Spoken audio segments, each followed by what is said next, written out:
podcast. Tonight's podcast is going to be focusing on quotation marks.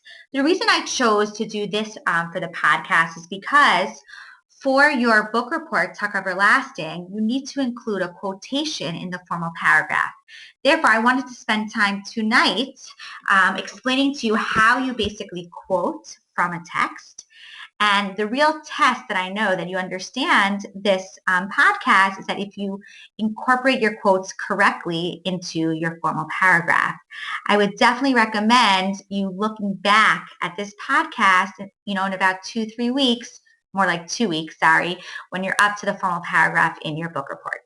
So the basic way of quoting directly from text is you use quotation marks to include a direct quotation of a person's exact words. So for example, he was constantly saying, comma, that's my point. That's my point is a direct quotation.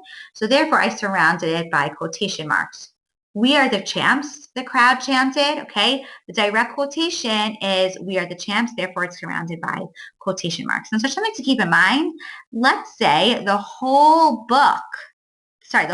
quote in the book was we are the champs, the crowd chanted. You would then put we are the champs, the crowd chanted in quotation marks. So let me show you what I mean. What I mean is, let's say we are the champs, the crowd chanted was the whole quote in the book. I would then put a quotation mark over here. You don't really have to focus on this part so much, but what you really would do then is you would put another small quotation mark over here and another small quotation mark over here, but we're really not focusing that right now. So really, if you just put the quotation mark here and here, I would be okay with it. So let me just review. If the only quote is that's my point, then you're doing it like this. He was constantly saying that's my point. If the whole quotation was we are the champs, the crowd chanted, like this whole thing appeared in the book Tuck Everlasting, even though the crowd chanted is not the actual quote, you were surrounded by quotation marks. Okay, let's continue onwards. We do not use quotation marks for an indirect quote. So William Zinsser, author of On Writing Well, says that most writers don't get to the period quickly enough. So this clearly William Zinsser does not think that, I guess he wants writers to be more succinct, but I'm just quoting something that he said. I'm not doing a direct quote, so therefore I don't put in quotation marks. If, let's say, Shandel was talking about her amazing teacher, Mrs. Kurtz, and she said, I heard Mrs. Kurtz, say that they thought the kids did a great job. It wasn't a direct quote, so she wouldn't put that in quotation marks. She was just kind of like indirectly quoting her amazing English teacher. So how do we basically incorporate a quotation into the middle of a quote? So use a comma to set up a direct quote from the rest of the sentence. So example, John Lennon famously said, give peace a chance. So the actual quote is give peace a chance. Since I'm basically putting it in the middle of my sentence, I put a quotation, a comma before my quote. Okay, it's kind of like sets off my quote. Same with to be or not to be. Comma is a Shakespearean line. So this is the opposite. I actually have it as a Shakespearean line after the quote. So I put a comma, if you notice over here, before the end of my quotation if it's the middle of a sentence.